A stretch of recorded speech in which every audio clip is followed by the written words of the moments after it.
Let me share something about my background that will help you understand why sometimes I'm so excited about the Catholic faith.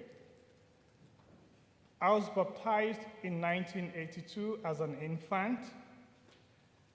I made my first communion in 1999. I was confirmed in 2002 during my first year in training for the priesthood, which is very rare. You should be confirmed before you go to the seminary. I got that exemption. God. So like some of you, I am a revert. I was away from the church for 10 years. I was once a prodigal son. The first time I witnessed benediction being celebrated, I was like, no, this is idolatry. You know, benediction with the monstrance and the Blessed Sacrament. I've never seen that. My parents took us to church on Sunday, and then after that, soccer. So when I saw that, I was like, I didn't know that was part of Catholic spirituality. And I thought it was idolatry. How can any good Christian worship something carved by human hands? I think I was very far from the altar at the time, and all I could see was that beautiful golden figure, the monstrance. I didn't know what a monstrance was. And at the time, too, I didn't quite know to what extent the Eucharist is the body of Christ.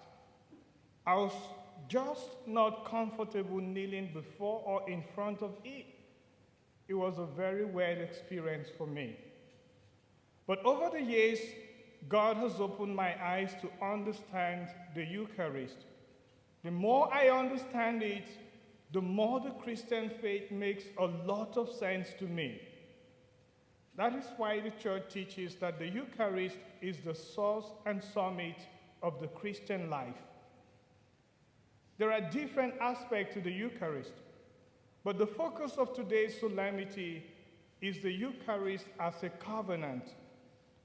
The readings show us that the Eucharistic meal is the culmination of a tradition of sacred covenant meals throughout salvation history. A covenant is an extension of familyhood by oath. It is a way of taking a non-family member into your family. It is similar to our modern-day practice of adoption. In the plan of salvation, God used covenants as the unique means of adopting individuals and nations into his family. In ancient times, covenants always involved sacrifice, and mostly animal sacrifice. The blood of the animal that is sacrificed is used during covenant-making ceremony. The blood binds the two parties making the covenant. In the Eucharist, Christ gave his body and blood, right? Let's talk about blood for a second. We heard it in the first reading and in the second reading, and even in the gospel.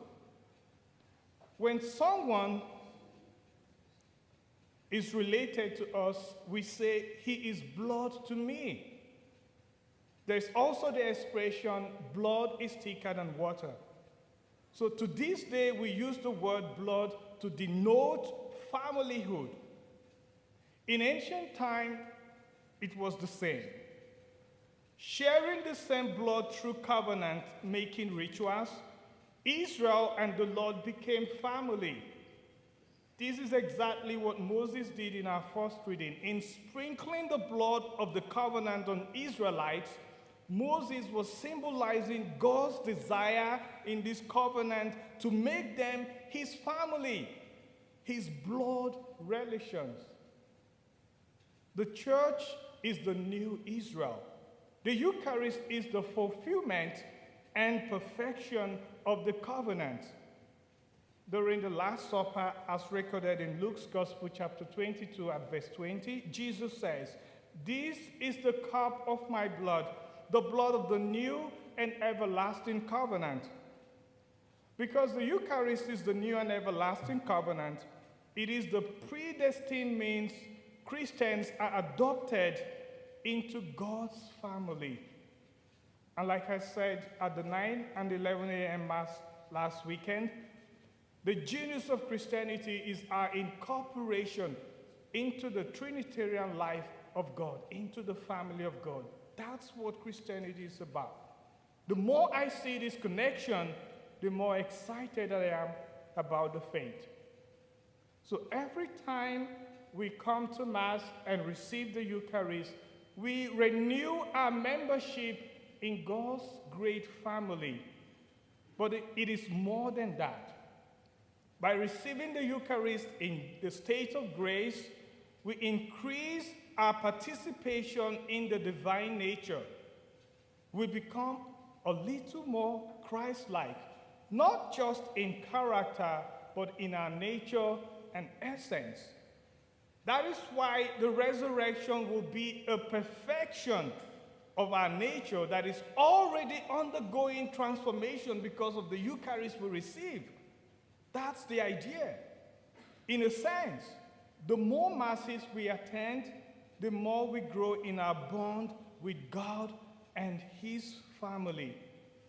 The more frequent we receive the Eucharist in grace, the more we are preparing our nature to experience the resurrection at the end of time.